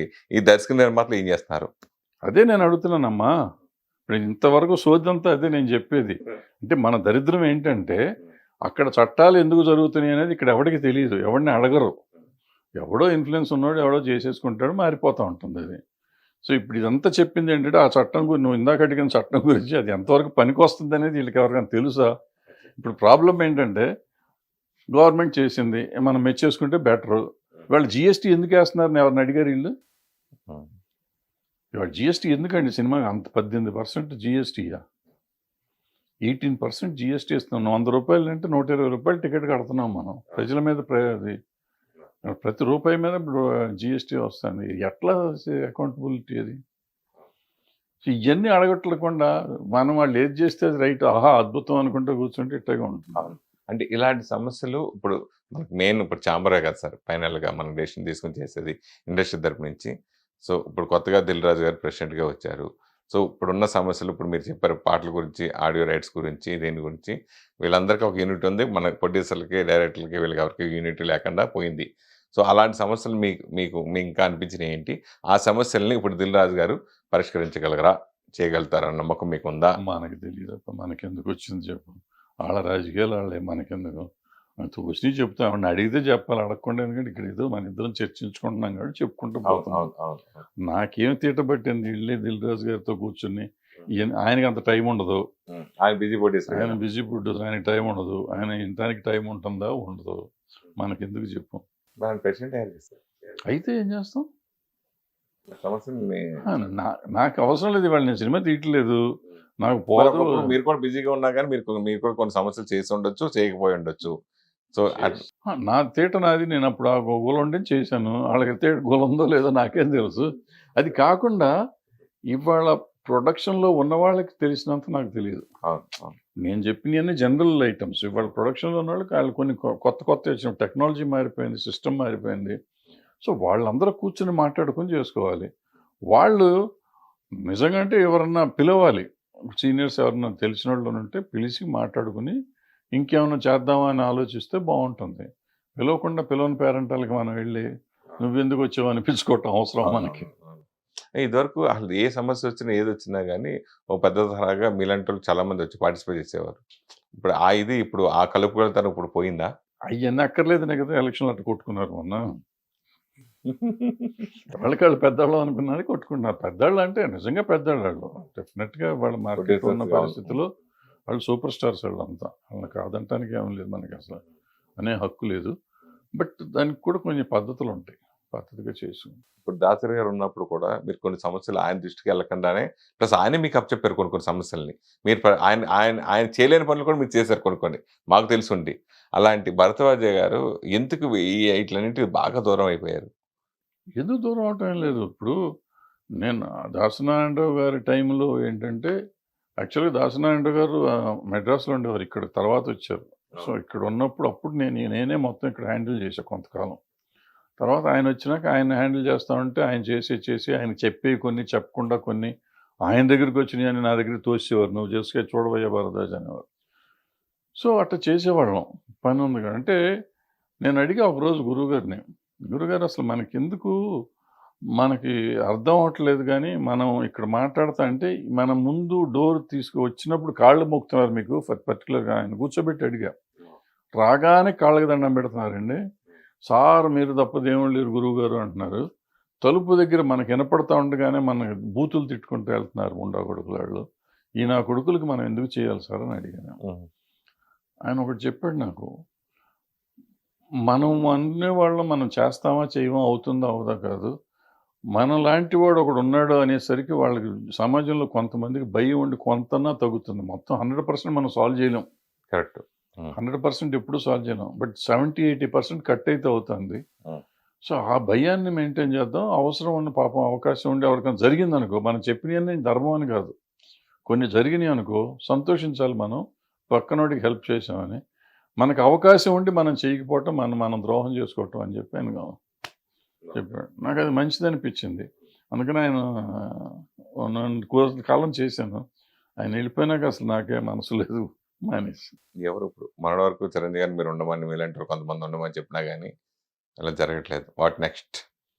అక్కర్లా ఎవరు ఉండక్కర్లా. ఇప్పుడు దాసనారాయణరావు గారు ఏమన్నా మనం సెలెక్ట్ చేసుకుంటే అయ్యాడా, ఎలక్ట్ చేసుకుంటే అయ్యాడా, అది కుదిరే పని కాదు. ఎవరు అవ్వలేరు. చిరంజీవి గారిని మనం అడిగామంటే చిరంజీవి గారిని నేను ఎందుకు అడిగానంటే దానికి కారణం ఉంది. ఎందుకంటే దాసనారాయణరావు గారిని నేను దగ్గరగా చూశాను ఈ పర్టికులర్ విషయాలు, మిగిలిన విషయాలు కాదు. దానికి ఒకటి స్తోమత ఉండాలి, 2 కంట్రోల్ ఉండాలి. కంట్రోల్ అంటే మనం అప్రోచ్ అవ్వగలిగే తాహత ఉండాలి. ఆ దాసనారాయణరావు గారు సినిమాలు తీసినా తీయకపోయినా మొత్తం ఇండస్ట్రీలో ఉన్న ప్రతి వాడితోనూ సెక్రటరీ చేసి ఫోన్ చేయమంటే అవతల ఫోన్ ఎత్తారు. నేను నువ్వు ఫోన్ చేస్తే ఎవరు ఎత్తారు వాళ్ళ ఫోన్. బట్ చిరంజీవి గారు ఫోన్ చేస్తే ఎత్తారు. సో అందుకని చిరంజీవి గారు ఉండాలన్న. ప్లస్ నలుగురిని పిలిస్తే కూర్చోబెడితే అక్కడ ఇంటికి వస్తే పిలిపిస్తానికి, ఆయన ఇంటికి వస్తే కూర్చుంటానికి, టీ ఇస్తానికి, మా ఇంటికి వస్తానికి ఎవరు రాలేరు. సో ఇవన్నీ మన వరకు మనం తాహత లేదు, స్తోమత లేదు, తాహత లేదు. 2 పాయింట్లు. ప్లస్ ఏంటంటే ఈ మూడోది ఒకటి ఉంది, నాకు అవగాహన ఉంది వీటన్నిటి మీద, ఇండస్ట్రీ మీద.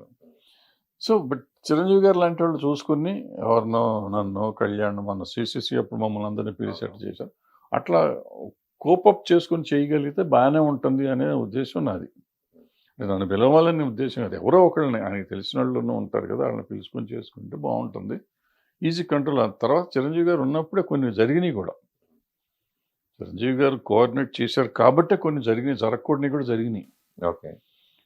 సో అలాంటి వాళ్ళు ఉండాలి. దానికి ఏంటంటే అవసరమైనప్పుడు మనం కలుపుకునేటట్టు ఉండాలి. ఇప్పుడు నేను అనుకోవడం చిరంజీవి గారికి కూడా చేయి దాటిపోయిందేమో అనుకుంటున్నాను. ఇప్పుడు అంత డిఫరెంట్గా తయారైపోయింది సమాజం, ఇండస్ట్రీ. ఎవరి కాళ్ళే కొంచెం సెల్ఫ్ మేడ్ ఎక్కువైపోయింది. సెల్ఫ్ మేడ్ అయిపోయారు, వైషమ్యాలు పెరిగిపోయినాయి ఒకరికొకరు. అది I don't think it works out. ఇప్పుడు సినిమా పరిశ్రమకి రిలేటెడ్గా ఉండే గవర్నమెంట్ పోస్టులు, దాంట్లో అసలు సినిమాకి సంబంధం లేని ఉంటాం. ఇప్పుడు ఎఫ్డీసీ చైర్మన్ ఆంధ్రలో అంటే ఓకే, పోసాని గారికి ఇచ్చారు, ఒక సినిమా వాడు ఓకే. ఇప్పుడు మన తెలంగాణ విషయానికి వచ్చిన తర్వాత అనిల్ అనే ఆయన రావటం, అంటే మీలాంటి సీనియర్స్ బోర్డు మంది చాలా మంది ఉండగా, సో ఆ పోస్టులు కూడా మీరు ఎందుకు అడగకుండా ఇండస్ట్రీకి సంబంధం లేని మనుషులు ఉంటాం, ఏం జరుగుతుంది ఏం అర్థం కాని విషయం. అంటే ఆయనకి ఇవ్వకూడదని కాదు అని కాదు, అంటే సినిమా రిలేటెడ్ ఉన్న వాళ్ళకి అయితే కొంచెం అవగాహన ఉంటుంది, ఇక్కడ సమస్యలన్నీ తెలుస్తూ ఉంటాయి, కొంచెం సార్ట్అవుట్ చేసుకోవచ్చు కదా అంటుంది. అది మనం అపోహ. సినిమా ఇండస్ట్రీ వాడే ఎందుకు ఉండాలి అనుకుంటే, ఇప్పుడు సెన్సార్ బోర్డు ఉంటుంది, సెన్సార్ బోర్డు సినిమా వాడికి ఇవ్వాలని అనుకుంటాం లేదు. ఒకప్పుడు సినిమా వాళ్ళకి ఇచ్చేవారు, ఇప్పుడు సెన్సార్ బోర్డు చైర్మన్ ఎవడో ఉంటాడు. ఎందుకు అలా చేజారుకుంది? చేజారటం కాదు, మనం ఉంటేనే చేస్తామని. ఇప్పుడు మనం వెళ్తే మనం బయాస్డ్గా చేయొచ్చు.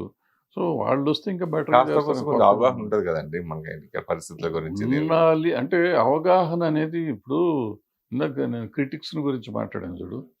Critic need not be a good director or good producer or good actor. Critic can be a critic. అట్లాగే ఈ పోస్ట్ చేసేవాడు వాడికి ఎంతో కొంత అవగాహన తెలుసుకోగలిగితే చాలు. వాళ్ళ నెట్ వచ్చేసినాక చాలా ప్రతి వాడికి అన్నీ తెలుస్తాయి. తెలుసుకుని దాని మీద టైం స్పెండ్ చేసేవాడు కావాలి. ఇప్పుడు నన్నో నిన్నో పెట్టాలి అనేది ఒక ఆలోచన, అది వేరే. మన కాకుండా ఎవరినో పెట్టాను, అతను టైం స్పెండ్ చేయగలిగితే చాలు, అతను మంచివాడైతే చాలు. అతను బయాస్డ్గా ఉండకుండా టైం స్పెండ్ చేసి నలుగురు మాటలు వినేసి మంచి చేసేవాడు చాలు, ఎవడైనా పర్లేదు. సినిమా ఇండస్ట్రీకే ఉండాలి అని రూల్ ఎందుకు? ఎందుకంటే పొలిటికల్ పార్టీస్ వాళ్ళకు ఉండే 190 ప్రాబ్లమ్స్ వాళ్ళకు ఉంటాయి. వాళ్ళ ప్రాబ్లమ్స్లో మనం వెళ్ళి మాకివ్వండి అని అడుక్కోవాల్సిన అంత అవసరం మనకి ఇండస్ట్రీకి లేదు. సో వాళ్ళు పెట్టేవాళ్ళు టైం చేసేవాళ్ళు. అనిల్ ఉన్నాడు, డెఫినెట్గా అతను పాపం స్పేర్ చేస్తాడు. అక్కడ ఏమీ లేదు అతనికి, పేరుకి అతను చేయడమే కానీ చేస్తానికి అక్కడ ఏమీ లేదు. ఉంటే మాత్రం డెఫినెట్గా ఈజ్ ఎ నైస్ చాయిస్. నేను అతన్ని అడిగా, నువ్వేంది ఆయన అమెరికా నుంచి వచ్చి ఇక్కడ ఏం ఉద్యోగం, నీకు ఏం పనికి వస్తావంటే అతను ఎక్స్ప్లెయిన్ చేశాడు. నేను ఇటు ఉంటాను, ఉంటున్నాడు, 24 hours ఉంటున్నాడు అతను. అవైలబుల్. ఏం చేస్తాడు? ఉండటం ఎందుకు, లాభం ఉంది. నువ్వు 11ంటికి వెళ్ళి అతను ఉంటాడు ఆఫీస్లో, లాభం ఏంటి? పనులు అవుతాయి, పనులు జరగవు. ఏం లేదు, అతనికి పవరే లేదు కదా, ఏమి ఇవ్వలేదుగా. Okay okay okay. నువ్వు ఏమన్నా పని అప్పచెప్పి ఉంటే అతను వెయిట్ చేస్తున్నాడు, పని అప్పచెప్తారేమో, వాళ్ళు అప్పచెప్తే మనం వెళ్ళి అడుగుతామని. వాళ్ళు అప్పచెప్పట్లేదు, మనం వెళ్ళి అడగట్లేదు. మరి ఎఫ్డీసీ చైర్మన్ అంటే ఇదివరకు కొంచెం అంటే అప్పుడు నీకు సబ్సిడీలు ఉండేవమ్మా, చిన్న సినిమా పెద్ద సినిమా సబ్సిడీలు, ఐ మీన్ ట్యాక్స్ పథకాలు చేంజెస్ ఇవన్నీ ఉండేవి. ఇప్పుడు ఏమీ లేదు. ఎందుకు రిజిస్టర్ చేస్తాం? రిజిస్ట్రేషన్ చేయమంటున్నారు మనం చేస్తే 5,000 10,000 బొక్క మనకి. ఏంటది? దానివల్ల వచ్చే లాభం ఏంటి? ఏం లేదు. ఇప్పుడు ఫర్ ఎగ్జాంపుల్ నేను బోళా శంకర్ ఉంది, బోళా శంకర్కి వాళ్ళు ఏదో అప్లికేషన్ పెట్టారు, అది ఎఫ్డీసీలో చిన్న సినిమా పెద్ద సినిమా అంటాడు. ఎక్కడ చిన్న సినిమా పెద్ద సినిమా? నీ దగ్గర ఏముంది అసలు? నువ్వు ఏమి ఇస్తున్నాను? నేను చిన్న సినిమా పెద్ద సినిమా నేను రిజిస్టర్ చేయాలి. నాకేమన్నా ఇస్తా అంటే నువ్వు చిన్న సినిమా పెద్ద సినిమా అనాలి. ప్లస్ అసలు ఎవరు పెట్టమన్నారు మిమ్మల్ని? అసలు 100 కోట్లు ఖర్చు అవ్వాలని నువ్వు పెట్టి ఎవరిని అడిగి పెట్టావు? ఎవరన్నా అడిగారా?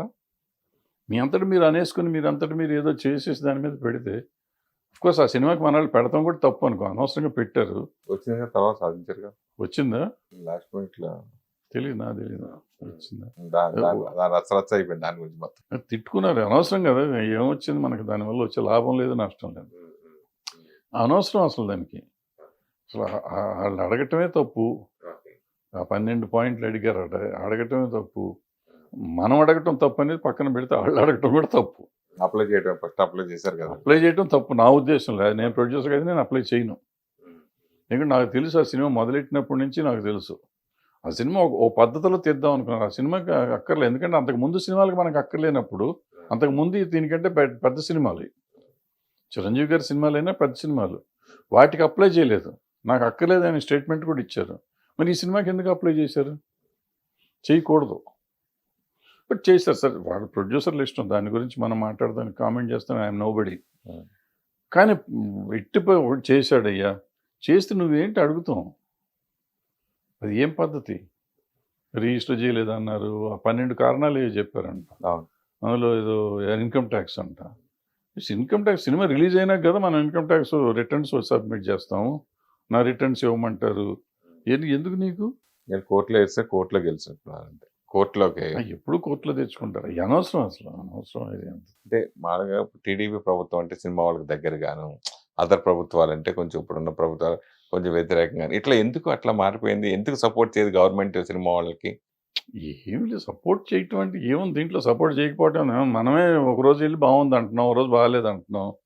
ముందు మనలో మనం ఒక అవగాహనకు రావాలి. ఫస్ట్ మనం ఒక స్టాండ్ మీద ఉండాలి. మనం ఒక స్టాండ్ మీద ఉంటే అది రైటా తప్పు అనేది తర్వాత మనం మాట్లాడుకోవచ్చు. మనమే స్టాండ్ మీద లేకపోతే ఎట్ట కుదురుతుంది? తప్పు మనలో ఉంది, వాళ్ళలో లేదు. వాళ్ళు రాజకీయ నాయకులు అయ్యా, వాళ్ళ ఇష్టం, వాళ్ళు ఏదైనా చేస్తారు. అసలు మనం వాళ్ళతో పెట్టుకోవడమే తప్పు. వాళ్ళతో మనకెందుకు? మనం సినిమాలు తీస్తున్నాం, ఏ రకంగానైనా ఏ గవర్నమెంట్ అయినా మనకి రూపాయి ఆదాయం ఇస్తా, లాభం చేస్తుందా? షూటింగ్ సింగిల్ పర్మిషన్స్ ఉందా? ఏపీలో ఒకసారి తీసుకుంటే ఎక్కడైనా చేసుకొచ్చి ఇస్తున్నారు కదా. దానివల్ల ఎన్ని సినిమాలు వెళ్తున్నాయి, ఎన్ని సినిమాలకు వస్తుంది, నిజంగానే వస్తుంది. అది ఒక్కటి చేశారు ఏపీ వాళ్ళు. ఇక్కడ వీళ్ళు ప్రతి సంవత్సరం సింగిల్ విండో ఇచ్చేసామని చెప్తారు అనౌన్స్మెంట్. 7-9 సంవత్సరాల నుంచి అనౌన్స్మెంట్లు వస్తున్నాయి కానీ ఇంతవరకు రాలా. ఎందుకు మరి మీలాంటి వాళ్ళు ఎందుకు అడగట్లేదు? నాకేంటి సంబంధం? నేను సినిమా తీసి 10 ఏళ్ళు అయిపోతే నాకెందుకంట? ఎందుకు అడగట్లేదు మళ్ళీ మిగతా వాళ్ళందరూ? మరి అది వాళ్ళకి తెలియాలి, మనకేం తెలుస్తుందమ్మా? అంత పెద్ద లెజెండరీ డైరెక్టర్ దాసనారాయణ గారు వారసత్వంగా ఇప్పుడు ఎవరు లేకుండా అయిపోయారు. అట్లా మీ భరద్వాజ్ గారు వారసత్వంగా నెక్స్ట్ ఉండేది ఎవరు? నాకు వారసత్వం ఏమన్నా? ఏం బీకేమని పెద్ద మనకు వారసత్వం ఒకటి కావాలి. నాన్నగారు మీరున్నారు కదా సార్. అంతేం లేదు, అట్లేం లేదు కదా. నాన్నగారు చేశారు, మనం ఏం చేసాం, ఆయన చేశారు. మేము చిన్నవాళ్ళు, నాన్నగారైనా చిన్నవాడు, నేనైనా చిన్నవాడిని. ఏదో ఇండస్ట్రీ మా బతుకుతెరువు కోసం వచ్చిన వాళ్ళం. మా బతుకుతెరువు చూసుకుంటూ మనకు చేతనైంది ఏదో చిన్నది చేయగలిగింది చేసాం, అంతే తప్ప మేమేదో త్యాగాలు చేసాము, దేశాన్ని ఉద్ధరించాం, మళ్ళీ మా తర్వాత తరం వచ్చి ఉద్ధరించాలి అనుకునేంత గొప్పవాళ్ళం కాదు మేము. మన రాజ్యంలో కూడా వారసత్వాలు ఎక్కువ వస్తున్నాయని ఇలా రకరకాల కామెంట్స్ వచ్చినాయి కదా. వాళ్ళు అసలు మాట్లాడే హక్కు లేదబ్బా. అసలు నా ఉద్దేశంలో రాజ్యసభలో రాజకీయ నాయకులకి సినిమా వాళ్ళ గురించి మాట్లాడే హక్కు లేదు నా ఉద్దేశం. 100%. ఇప్పుడు ఇప్పుడు పవన్ కళ్యాణ్ గారిని వాళ్ళు తిడుతున్నారంటే వాళ్ళు ఆయన కూడా రాజకీయ నాయకుడు కాబట్టి వాళ్ళు వస్తారు, మనకు సంబంధం లేదు. అది పర్సనల్గా వస్తే మనం సినిమా ఇండస్ట్రీగా పవన్ కళ్యాణ్ గారిని అంటే చంపేస్తాం వచ్చి. సూపర్. సినిమా ఇండస్ట్రీగా ఆయన గురించి వస్తే చంపాము, వదిలిపెట్టాం. వాళ్ళు మిగిలిన విషయాలు కొట్టుకుంటే మనకెందుకు, ఈయన తిడుతున్నాడు ఆయన తిడుతున్నాడు, మనకేంటి మధ్యలో. పవన్ కళ్యాణ్ గారు ఇప్పుడు రాజకీయాల్లోకి వెళ్ళటం వల్ల ఆ ప్రభావం ఆయన సినిమా ఇండస్ట్రీ మీద పట్టదంట. ఏముండదు, ఏముంటుంది, కక్ష రాజ్యములు ఇట్లాంటి అనుకోవటం, మనం అనుకోవటమే తప్ప ఏముంటుంది. ఇప్పుడు మనకి రెండు రకాలుగాను లాభం లేదు, నష్టమే తప్ప లాభం ఏం లేదు. అంతేగా ఇప్పుడు ఆయన్ని వాళ్ళ నిర్మాతను టార్గెట్ చేస్తున్నారు కదా ఇప్పుడు పొలిటికల్ లీడర్స్ అందరూ కూడా. ఇప్పుడు పవన్ కళ్యాణ్ తీసే నిర్మాతలు కూడా టార్గెట్ చేసి పిండా కూడా చేస్తారు, టార్గెట్ చేస్తారు. పిండా కూడా చేస్తారు, ఏం జరగవు, ఒట్టి మాటలు ఊరికే చెప్తా ఉంటారు. అదేదో అంటారే ఓటి కొండలు సౌండ్ ఎక్కువ వస్తాయి అనేదో చెప్తారు. ఏదో ఏం జరుగుతుంది. ఇప్పుడు నేను ఫారెన్ నుంచి వచ్చి సినిమా తీస్తున్నాను అయ్యా, అంత పిచ్చినా కొడుకున్నా నేను, నాకు తెలీదా డబ్బులు అక్కడి నుంచి వస్తే డాలర్లు ఇక్కడికి వస్తే ఇక్కడ ఏదో అవుతుంది, దానికి ఫారిన్ ఎక్స్చేంజ్ ఉంటుంది, తోటకూర, ఆ రూల్స్ అన్నీ తెలియకుండా నేను వ్యాపారస్తుడిని అవ్వనుగా. ఇన్ని 100 కోట్లు 1000 కోట్లు వ్యాపారం చేస్తా, నాకు ఆ మాత్రం తెలియకుండా పిచ్చినాకుడిలాగా వస్తాను నేను ఇక్కడికి. నేను చేస్తున్నప్పుడు ఇక నా మీద నువ్వు కేసు పెట్టేది ఏంటి, నాకు తెలియకుండా చేస్తాను. ఆల్రెడీ 10 ఏళ్ళ నుంచి చేస్తున్నాను సినిమాలు, 10 ఏళ్ళ నుంచి అక్కడి నుంచే తెస్తున్నా డబ్బులు. నా కంపెనీ ఇక్కడిది ఉంది, అక్కడ ఉంది, నా సాఫ్ట్వేర్ కంపెనీ ఉంది, నాకు ఇక్కడ ఉంది, అక్కడ ఉంది, నా ట్రాన్సాక్షన్స్ జరుగుతూనే ఉన్నాయి. నువ్వు నా మీద కేసు పెడతావు ఏంటి? వాళ్ళకే సంబంధం అసలు. అది హాస్యాస్పదం, అవగాహన లేకపోవటం అంతే. పెట్టుకో ఏమవుతుంది, నాకు ఏమవదు. నిజంగా చేసావనుకో డెఫినెట్గా నువ్వు పెట్టకపోయినా బట్టి వస్తాడు. నేను తప్పు చేస్తున్నాను అనిపించినప్పుడు నువ్వు కేసు పెట్టినా పెట్టకపోయినా వచ్చి నా మీద పడతాడు, ఈడీ వాడు ఇన్కమ్ ట్యాక్స్ వాడు పడతాడు. ఇప్పుడు నువ్వు పెట్టినందువల్ల వాళ్ళకి నా సంగతి తెలుస్తుంది కదా, ఇంక నేను క్లియర్ అయిపోతా. ఒకవేళ వాళ్ళు వస్తారు, నేను అంత క్లీన్గానే ఉన్నానుగా, క్లియర్ అయిపోతుంది. ఇంకోసారి ఇంకో 10 ఏళ్ళ దాకా రాదు నాకు, సంతోషం అన్నమాట. ఇండస్ట్రీలో అంటే నేనున్న అబ్జర్వేషన్ ప్రకారం ఒకే రంగంలో డైరెక్టర్గానే కంటిన్యూ అయితే కనుక ఎక్కువ నాళ్ళు మనకు సన్షన్ అవ్వకుండా ఉండలేకపోతాం. ప్రొడ్యూసర్ అనుకోండి, కొన్ని సినిమా ఫ్లాప్ వచ్చిన తర్వాత వాడు వెనకబడి వెళ్ళిపోవడం, ఇంకోటి అవకాశం లేకుండా, అంటే వివిధ భాగాల్లో అన్నింటిలో అవగాహన ఉండి వివిధ భాగాలతో మనకి అవగాహన ఉండి మనం చేసుకునే విధంగా ఉంటేనే ఇక్కడ నిలబడగలుగుతాం అనే దానికి మీ సమాధానం. అది ఇప్పుడు కాదు, ఒకప్పుడు, అది ఇప్పుడు కాదు. ఇప్పుడు అసలు ఏమీ తెలియక్కర్లా, అంత కార్పొరేట్ కదా. అవును, కార్పొరేట్. ఇప్పుడు మన పూర్వకాలం నువ్వు అసిస్టెంట్ డైరెక్టర్ చేసావు కదా, కంటిన్యూటీ అని ఉండేది. ఇప్పుడు ఎవరికైనా కంటిన్యూటీ ఉందా? క్లాప్ కొట్టేవాళ్ళం, క్లాప్ కొడతాం వచ్చేళ్ళకి. ఇవన్నీ అట్లా పోయి మార్పులు వచ్చేస్తున్నాయి కదా, టెక్నాలజీ మారిపోయింది. సో మన అన్నిట్లో ఇప్పుడు పూర్వకాలం మేము ఉన్నప్పుడు డబ్బింగ్లో మేమే కూర్చునేవాళ్ళం, ఎడిటింగ్ మేము వెళ్ళేవాళ్ళం, డబ్బింగ్కి వెళ్ళేవాళ్ళం, రికార్డింగ్కి వెళ్ళేవాళ్ళం, రికార్డింగ్కి వెళ్ళేవాళ్ళం, మిక్సింగ్కి వెళ్ళేవాళ్ళం. ఇప్పుడు అసలు ఎంతమంది వెళ్తున్నారు? ఇన్ని ఉన్నాయని తెలిసిన డైరెక్టర్లు ఎంతమంది? ఎవరికి తెలియదని నేను అన్నా, ఎంతమందికి తెలుసు అనేది నా పాయింట్. ఎంత పర్సంటేజ్కి తెలుసు. సో తెలిసినా కూడా ఇప్పుడు రికార్డింగ్కి వెళ్తానికి లేదు. ఎవడు ఏ ఇన్స్ట్రుమెంట్ మిక్స్ చేస్తున్నాడో తెలియదు మనకి, దేంట్లో మిక్స్ చేస్తాడో తెలీదు. రికార్డింగ్ చేస్తా అంటే ఒక రోజులో అవుతుంది. ఇంతకుముందు ఒక రోజులో 5 పాట పాడేటప్పుడు కూడా నాకు గుర్తు, బాలుని నేను 9 సార్లు పాడిచ్చా. మొగుడు గోవాల పాట నాకు నచ్చక, ప్రొడ్యూసర్ నేను, డైరెక్టర్ని కాదు. ఓకే. ఇప్పుడు ప్రొడ్యూసర్ కాదు, డైరెక్టర్కే తెలియదు అక్కడ ఏం జరుగుతుందో. వాడు ఏ ఇన్స్ట్రుమెంట్ మిక్స్ చేస్తున్నాడా, వాయిస్ మిక్స్ చేస్తున్నాడా, వాయిస్ ఎప్పుడు చేస్తాడు, తుంపులుగా చేస్తాడు, ఏది ఏమవుతుందో తెలియదు. సో ఇవన్నీ రకరకాల సమస్యలు ఉన్నాయి. టెక్నాలజీ మారిపోయింది, సిస్టమ్స్ మారిపోయినాయి. సో ఇప్పుడు నువ్వు అడిగినట్టు అన్నిట్లో అవగాహన ఉండాలంటే రెండిట్లోనే అవగాహన ఉండదు. దానికంటే ఎందుకు పోస్ట్ ప్రొడక్షన్ ఒకరికి అప్పచెప్తున్నారు, ప్రీ ప్రొడక్షన్ ఒకరికి అప్పచెప్తున్నారు, ప్రొడక్షన్ ఒకరికి అప్పచెప్తున్నారు, ఈపీలను వచ్చారు, పీపీలను వచ్చారు, ఎల్పీలను వచ్చారు, రకరకాల పేర్లు మారిపోయినాయి. మళ్ళీ అది కాకుండా సిపిలు వచ్చారు, కో ప్రొడ్యూసర్లు వచ్చారు, ఇంకెవరిలో ప్రొడ్యూసర్లు వచ్చారు, తర్వాత ఏంటంటే వచ్చారు నాకు తెలియని వాళ్ళు వచ్చారు. ఏంటంటే పోస్ట్ ప్రొడక్షన్ డైరెక్టర్ అంట, మళ్ళీ పోస్ట్ ప్రొడక్షన్కి వేరే డైరెక్టర్ వస్తారు. ఇట్లా రకరకాల పేర్లు వస్తున్నాయి.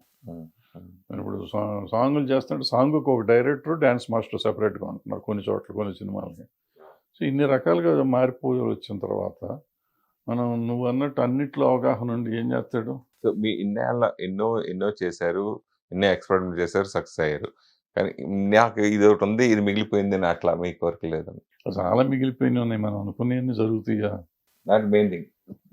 నేను అనుకున్నట్టు నేను పెద్ద డైరెక్టర్ అవ్వాలనుకున్నా, మణిరత్నం లాగానో లేకపోతే ఎట్లాగో అవ్వాలి, బాలచంద్ర గారి లాగా అవ్వాలి. నేను చేయలేకపోయా, అవ్వలేను కూడా. అంటే ఒక మనిషి ఇంకో మనిషిని అవ్వలేడు, కాపీ కొట్టొచ్చు కానీ అంత అవ్వలేడు, అలా తయారవ్వలేడు. సో నేనుగానే ఉండిపోయాను, వాళ్ళుగానే ఉండిపోయారు. ఇప్పుడు వచ్చే డైరెక్టర్స్కి మీరు చెప్పేసమ్మా, కాన్ఫిడెంట్గా తీయాలి, మనం అనుకున్నది తీయటం నేర్చుకోవాలి, వీడి మీద ఆధారపడకుండా వెళ్తే సరిపోతుంది. ప్లస్ ఎవరిన చెప్తే వెంటనే నేర్చుకోవాలి. అంటే వెంటమంటే ఇన్ ద సెన్స్, మనం సినిమా తీస్తున్నాము, సినిమా తీస్తుంటే డిస్కషన్లో 10 మంది ఉంటారు, ప్రొడ్యూసర్, డైరెక్టరు, కెమెరామ్యాన్, హీరో అందరూ ఉంటారు కదా. మనం 10 మంది ఒక మాట మీదకి రాకపోతే సినిమా సక్సెస్లే లేదు, ఫెయిల్యూరే. టీం వర్క్లో అందరూ ఒప్పుకోవాలి, కథ బాగుందండి అనాలి. మొక్కమాటానికి ఒప్పుకోవటం, లేకపోతే మనం చూసి భయపడి ఒప్పుకోవటం కాదు. మొత్తం కథ వినగానే అంత టీం బాగుంది అన్నారంటే డెఫినెట్గా సగం 50% నువ్వు సక్సెస్ వచ్చినట్టే. అందులో ఒకడికి డౌట్ వచ్చినా డౌట్ నువ్వు తీర్చగలగాలి. వాడేవాడు చిన్న ఆర్టిస్టెంట్, వాడు చెప్తే నేను అనేది ఏంటి అని అనుకున్నాను, ఫెయిల్యూరే. ఎందుకంటే మనం 1,000,000 మందిని మెప్పించాలి, మనం 10 మందిని మెప్పించలేకపోతే ఎట్ట మెప్పిస్తాం సినిమా? సో అందరినీ గౌరవించడం నేర్చుకోవాలి, మర్యాద నేర్చుకుంటే సక్సెస్ కొడతాడు. ఇంతకాలం ఇప్పుడు బిజీగా కూడా రకరకాల శాఖలో మీరు ఉన్నారు. వాట్ నెక్స్ట్ భరద్వాజ్ గారు? టైం దగ్గరికి వస్తుంది, ఎప్పుడు పిలిస్తే అప్పుడు వెళ్ళిపోవటం. అంత మాట అనకండి, ఇంకా కొన్ని సాధించారు.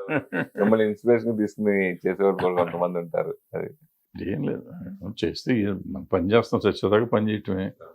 సో అట్లా పని చేస్తే పోదామని అనుకుంటాం, ఏం పని వస్తే చేస్తాం అంతే. పిల్లలు ఏం చేస్తారు? వెళ్ళిపోయారు, స్టేట్స్లో ఉన్నారు, ఇక్కడ ఎవరు లేదు. అసలు ఈ రంగంలోకి అసలు ఎవరు ఇంట్రెస్టే లేదు అసలు. ఎవరు అసలు. Okay, thank you sir, thank you so much. సమయం మాకు కేటాయించినందుకు.